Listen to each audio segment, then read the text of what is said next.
All right, lots of requests for old European cuts these days. This is going to be a very good video for people who are interested in learning about the different types of varieties that old European cuts come in. This is definitely not an exhaustive video on the subject. We are putting together footage for a more formal tutorial on old European cuts, and while this video is specifically for a specific client, we're going to be taking a look at ASET imagery of old European cuts and how they correlate to practical observation.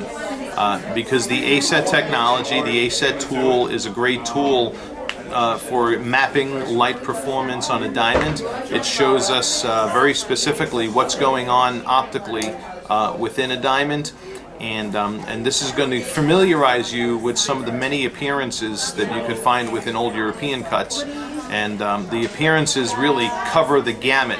Old European cuts are probably one of the best diamonds to learn from because of the variety of optical characteristics. Just I mean, you have your standard optical characteristics of brightness, contrast, fire, and sparkle, which we look at in every video. But there's probably more variations within the cutting of old European cuts because there was no quote formula. They just cut those diamonds to maintain as much weight as possible from the rough material. So this will be a good educational clip for those of you who are looking to correlate ASET imagery with old European cuts. So hold on, we're going to be looking at 4 different varieties of some decent sized honkers in this one, so stay with me. Okay, now as we bring these first 2 specimens onto the screen with their accompanying ASETs, we want to point out some details here and the visual effects that we're observing. Notice that the diamond on the left, first of all, the diamond on the left is a diamond that's just right around that, it's just a touch under 3 carats. This diamond has great brightness going down the crown facets. Under the table, you're going to notice kind of like that watery crushed ice effect. All right, and that is due to the table leakage that you see in the ASET image. All right, so or very specifically, our facet technology, ASET, because it's using the illuminated backdrop. So our illuminated backdrop photography with the ASET, which I term facet for short, shows very plainly the table leakage and the bright reds going down the crown facets. So here in that diamond you can see that demonstration of great brightness around the crown facets, but under the table it does go a little bit on the dead side. All right, so I'm just going to kind of call it like I see it, so don't be offended by my comments, you old European cut lovers, because I'm pointing out the warts in this video. All right, so in the diamond on the right, okay, and now you got the ASET image of the diamond on the right popping up there, you're going to notice extraneous leakage around the upper half facets. And this is actually a very good demonstration of the importance of upper half facet cutting in these old European cuts, because even though the ASET of this diamond looks very, like as you see a lot of red going on in the middle, this diamond is actually drawing in too many reflections off the horizon, okay, and is causing the diamond to take on this darkness that you see around the perimeter. All right, so now this is just my personal opinion and personal preference, but all of this darkness so far in this lighting does not turn me on, because it really impacts the appearance of the whole stone, whereas in this diamond it's predominantly brighter than this diamond is. All right, because you have a lot of good brightness happening from the edge of the table down to the girdle. All right, so Even though, at first glance, you'd look at these two ASETs and there's a lot of people who are familiar with this technology and have been studying diamonds and their ASETs and stuff like that, who would be inclined to go with this diamond on the right based solely on its ASET image, while in fact this diamond is actually overall brighter. All right. Now the optical characteristics that you see here too, we pointed out the leakage in the upper half facets on the ASET of this diamond, but it's doing this. It has the same optical effects that digging contributes. Okay, diamonds in the GIA and AGS cut grading system take a hit for a cutting feature called painting or digging, and this one features, as it does in a lot of old European cuts, extreme digging. All right. And there's the optical characteristics of that. So now that we've looked at these two in diffuse lighting, we're going to move on to the next two diamonds. Okay. Now, this one here, this is a 320. By the way, this was a 313. This one is a 320. This one here is a pretty darn good looking stone. You'll notice in the ASET there's some strong blues under the table. All right, strong blues can generally result in too much darkness under the table, but it really depends on the angles, the pavilion angles that the diamond was cut to, because there are old European cuts that fall on the cusp that'll show a blue under the table and can be very bright. So this stone happens to be a pretty damn good looking stone, excuse me, for that, because we've seen diamonds like this with that ASET image that have had too much darkness under the table. All right, this one here, you notice now this is a 373. This has a good balance of reds happening throughout from edge to edge. All right, and this one also has reds extending down to the edge too. So I'm going to just say this here: in these three old European cuts, to me, the heads up goes to this one, this last one here, which is a 320. By the way, this diamond is an uncertified old European cut that we picked up for this particular client, and I wanted to include in this shoot, and quite frankly bears the most similar resemblance to the August Vintage line of old European cuts that we're cutting. So this is this is a stunning stone. So, but being that we just got these diamonds in this morning, we're really looking at them. We got them yesterday, but the first time viewing them is this morning. And this diamond is uncerted, or does not come with a lab report. We're going to really, we're going to give all these a closer inspection for color and clarity, because these two diamonds are EGL graded as well. So, now, lastly, is this humdinger, which is a 373.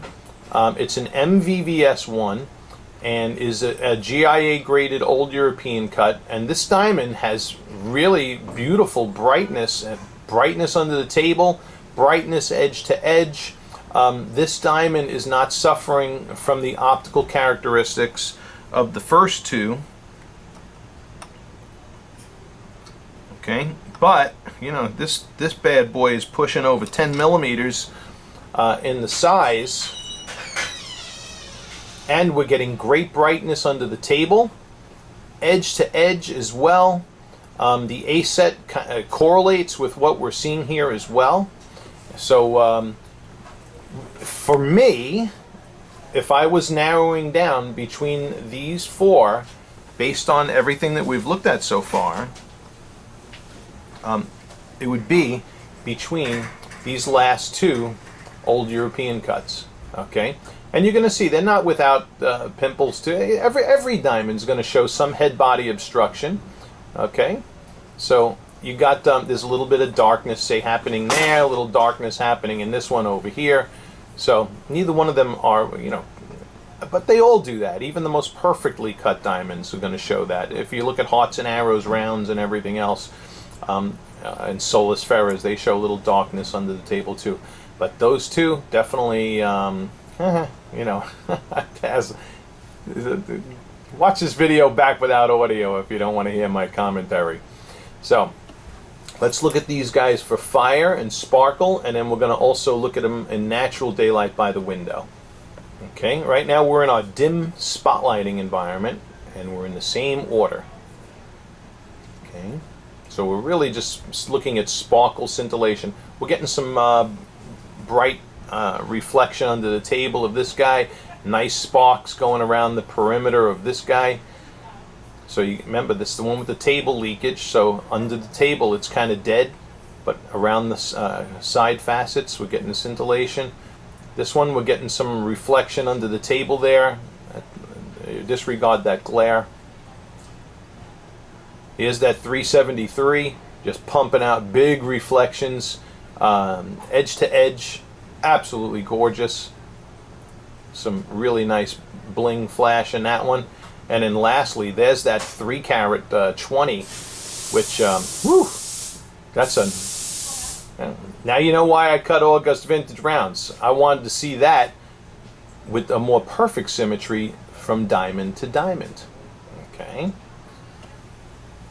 Okay, now we're going to go into stronger spotlighting. That is a real... Look at the rainbows in that thing. Yum. Okay. Now just interesting, as I move the light, I just got the diamond static. They're at a little bit of an angle, so we got a little bit of a tilt angle going on. And look at how even the fire in the diamond correlates to the ASET images. You see strong fire in this diamond on the left, going down the crown facets. Okay, with weaker and less light return happening under the table facet. Okay, and look at this one here. Look at the second diamond. You know, that's suffering from that extreme digging, and the leakage happened. You know, the angles at the upper half facets are cut to, and that's just, you know, it ain't happening. Okay. Here is the 373. It's just putting out a cacophony of color.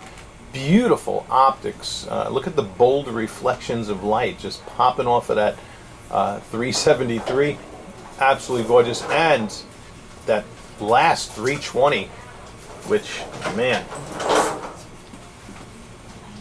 See? If all old European cuts were cut like that, there would be no August vintage round. That is a real beauty. Disregard the background noise. Thank you. All right, now we're going to go by the window and take a look at these guys. Wow, wow, wow. All righty, now here we are in natural ambient daylight, looking at the same first 2 diamonds. Okay, and now in the diamond on the left, you know, there were blues in the ASET of this one around the perimeter, and you can see that happening, those dark reflections that we see happening now down around the crown facets. Okay, we're getting the teeny tiny broken glass reflections from the leakage occurring under the table in this one. But still, you got like, it's kind of like a neat checkerboard pattern happening down the crown facets of this particular one. That's really cool. Okay, now this is the diamond. This one is the one that really took on that over darkness in the indoor diffuse. Now it's getting more of a dark center. Okay, and so both of these have the set under the table facet. We're getting different effects in each one of these diamonds. This one is due to the leakage. This one I'm going to really attribute to those upper half facets again. But now I'm going to tell you, in this lighting, in the natural ambient daylighting, going down the crown facets, this one's lighting up pretty darn good now. Okay, so this one is changing optics based on from indoor to outdoor ambient lighting. And you see, as I twist it here by the window, there are certain positions that give off some good illumination under the table. All right. So I'm going to leave these guys in the holders, and we're going to take a look at the next two now and see how they fare in natural ambient daylight.